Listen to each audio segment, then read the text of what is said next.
Sabe que tem um pastor chamado André Flores e eu tirei algumas coisas de um sermão que eu assisti dele. Tem algumas coisas aqui também nesse sermão.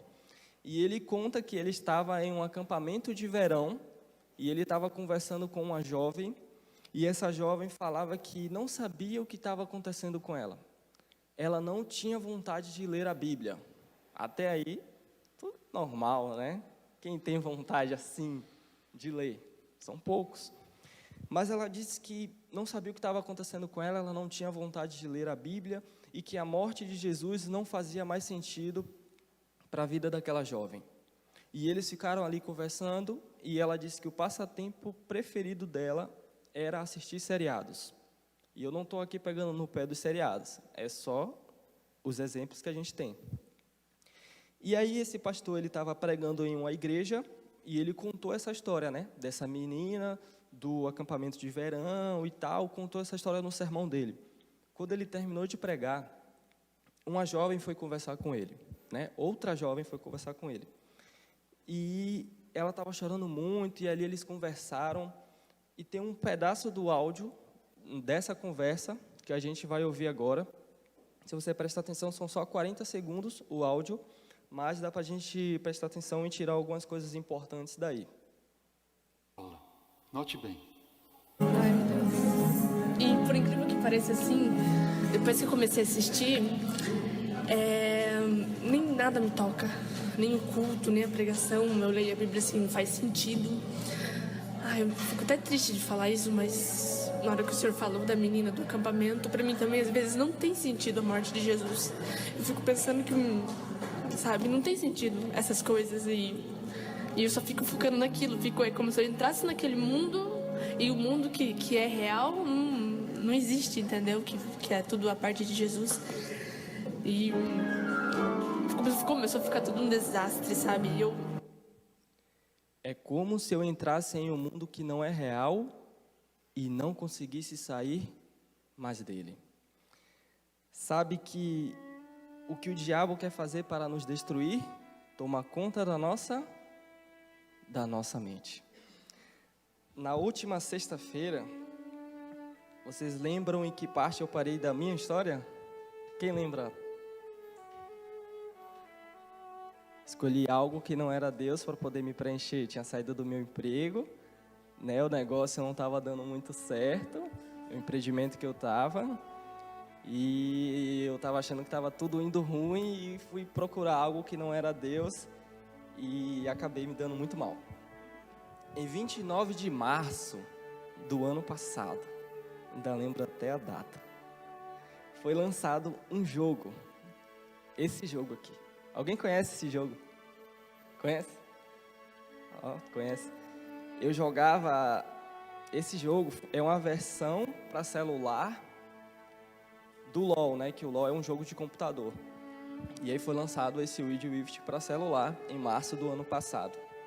Enfim, eu jogava o LoL quando eu era adolescente. Aí eu jogava, meu irmão também. Meu irmão ainda joga e aí minha irmã também jogava. Enfim... Vamos lá. Vou contar a minha rotina para vocês antes de eu baixar esse jogo. Eu já tinha saído do emprego, estava trabalhando só em casa e eu acordava 4h30 da manhã, todos os dias. Fiquei um bom tempo assim. 4h30 da manhã eu acordava para fazer um negócio que o meu pastor me ensinou, que é muito bacana você conversar com Deus sem pedir e sem agradecer. É algo muito difícil, mas é muito massa. Depois vocês tentam que é muito top. Aí das 5 às 6 eu tirava esse tempo para poder fazer o meu devocional. Não demorava isso tudo, mas era o tempo que eu deixava reservado para isso. E aí depois eu tirava meia hora para poder correr. Eu gostava de correr, não estou correndo mais, mas eu corria ali por volta da minha casa e eu tirava meia hora para isso. E depois eu voltava para casa e tirava meia hora para poder ler. Outra coisa que eu gosto muito é de leitura, eu gosto muito de ler. E aí eu lia livros de espírito de profecia, eu lia livros de empreendedorismo, de autoajuda, meia hora por dia. E aí depois, sobrava um tempo, eu me preparava para começar a trabalhar às 8. 8 horas eu começava a trabalhar e ia até mais ou menos ali meio-dia e meia, parava para almoçar. E quando eu parava para almoçar, todas as vezes eu almoçava assistindo um sermão. Outra coisa que eu gosto muito de fazer, eu almoçava e assistia um sermão. E aí voltava a trabalhar, parava por volta das 18 horas e fazia o culto familiar com Ellen, e depois o tempo era livre, né? Ia fazer qualquer outra coisa. Essa era a minha rotina. Aí na minha mente tava tudo uma porcaria, tudo tava dando errado. E aí eu falei, tá, vou baixar esse jogo aqui, né? Só pra mim ter umas lembranças de quando eu era adolescente, e jogar só como forma de lazer, só no final do dia. Aí beleza, comecei a jogar só no final da tarde. Até aí tudo bem. Passado alguns dias eu comecei a jogar a tarde inteira. Trabalhava de manhã, jogava a tarde inteira. Mais alguns dias eu estava fazendo só as coisas de extremas necessidades do trabalho, para ter mais tempo para jogar. Só o necessário para manter algo ali girando. E o resto do tempo eu jogava. Passado mais alguns dias, eu estava jogando o dia inteiro, de 7 horas da manhã até 8 horas da noite. O dia inteiro. Eu fiquei 3 meses só assim, o dia inteiro jogando. É como a menina do áudio falou, é como se eu entrasse em um mundo que não é real e eu não conseguisse sair dele. Em vez de me preencher com Cristo, eu fui buscar outra alternativa. E aí você pode falar, poxa, um jogo? É um jogo.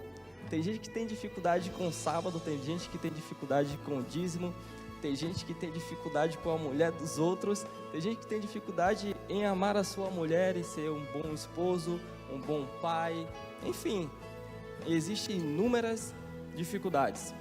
E talvez você não saiba nem qual é a sua, mas o diabo, ele sabe qual é a sua dificuldade. A minha, uma delas é o jogo. Eu não posso baixar nenhum jogo no celular que só Jesus na causa. Me perco fácil no tempo com isso. Mas aí eu comecei a perceber que eu estava viciado. Pô, eu tô jogando o dia inteiro, será que eu tô viciado 12 horas por dia? Algo de errado tá acontecendo, né? Sabe de uma coisa, eu vou apagar esse jogo. E aí eu apaguei. E aí eu baixei o jogo de novo. E aí eu apaguei, baixei, apaguei, baixei, eu perdi as contas de quantas vezes eu apaguei esse jogo no meu celular. E para instalar demorava mais ou menos 1h30. É um jogo pesado. Mas assim, poderia demorar o tempo que fosse. Eu queria jogar. Se fosse um dia para poder instalar, eu não estava nem aí. Quando instalasse, eu ia passar um dia jogando ou mais. Aí beleza. Tinha dias que o conflito era tão grande que eu apagava e baixava o jogo umas 5 vezes. No mesmo dia. Não, eu não quero isso pra minha vida, vou apagar. Aí eu apagava. Aí eu bebia uma água, voltava, aí eu baixava de novo. Ficava só nesse ciclo. E depois de ter instalado, desinstalado diversas vezes, eu tive uma ideia. Eu falei, vou bolar um plano. Eu tenho que trabalhar, eu não quero parar de jogar, então eu vou fazer um acordo com Ellen. Ellen vai colocar a senha só no jogo. Imagina a situação, parecendo um adolescente. Mas eu mesmo que tive essa ideia, né? Eu tenho uma lista de coisas que eu tenho que fazer no dia. Se eu fizer tudo, aí no final do dia, ela libera o jogo e aí eu jogo. Eu tava tentando, eu não queria parar de jogar. E aí eu bolei diversos planos. Mas esse deu até certo. Só um dia. Um dia eu fiz tudo que eu tinha que fazer e fui jogar como forma de lazer. Mas no outro dia eu já estava inventando inúmeras desculpas. Eu já estava entrando no jogo sem precisar da senha.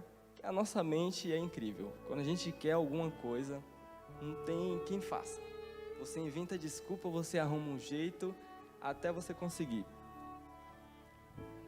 E tinha vezes que eu acordava e por volta das 6 horas da manhã assim, eu pensava, cara, eu vou apagar esse negócio.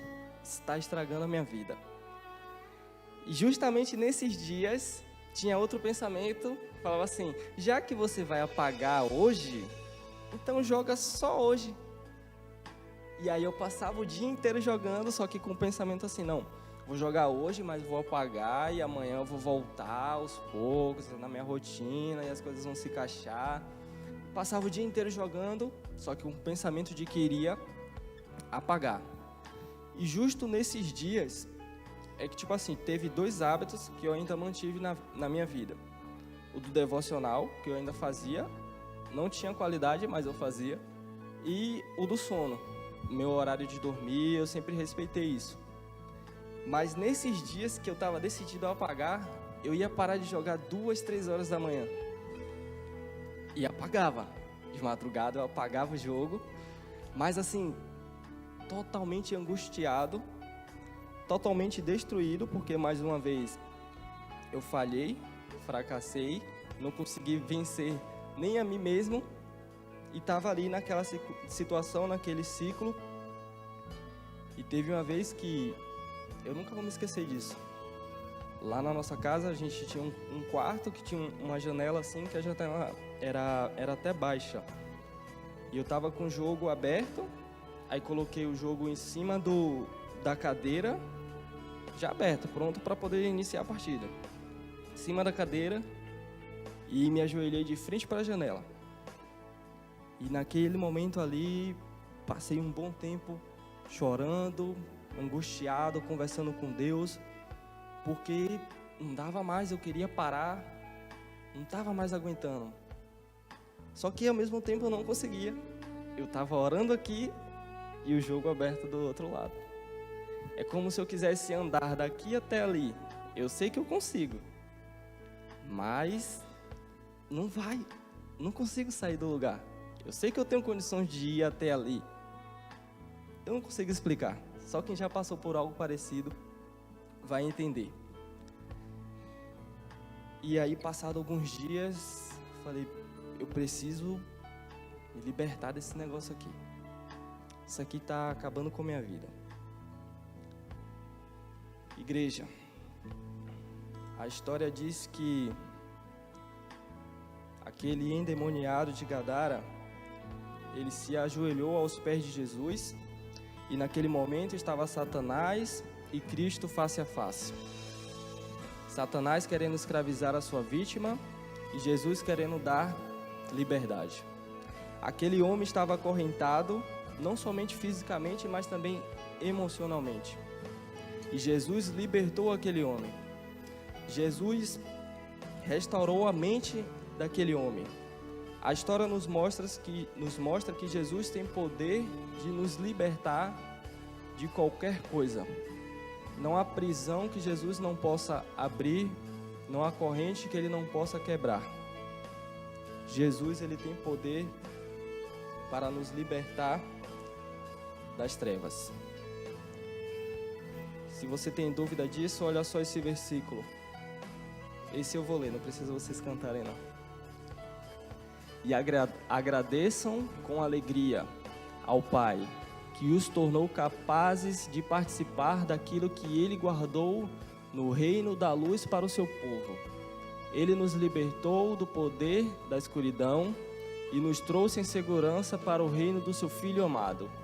É Ele quem nos liberta, e por meio dele que os nossos pecados são perdoados.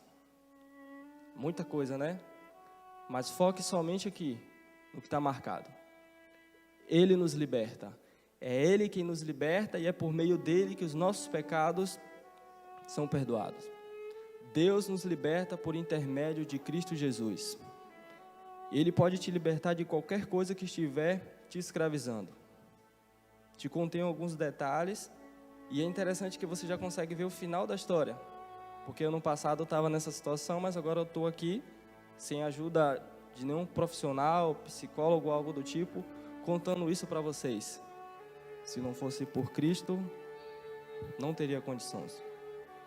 E você pode dizer, assim como eu, assim como o endemoniado de Gadara, assim como muitos outros, sou livre em Cristo Jesus.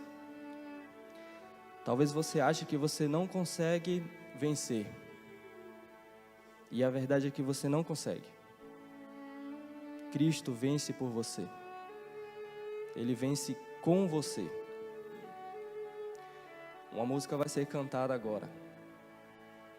Se no decorrer da música você de repente perceber, Senhor, tá difícil, não sei mais o que fazer, mas eu quero entregar em tuas mãos, porque o Senhor nunca perdeu uma batalha, e não é possível que agora o Senhor vai perder. Me ajuda, Senhor. Se você tiver algum pensamento parecido com esse, quando Daniel estiver cantando, vou pedir que você se coloque de pé no decorrer da música e venha até aqui à frente, reconhecendo assim publicamente que você depende e precisa de Cristo Jesus para vencer as suas batalhas. E tenha certeza, Ele vai vencer.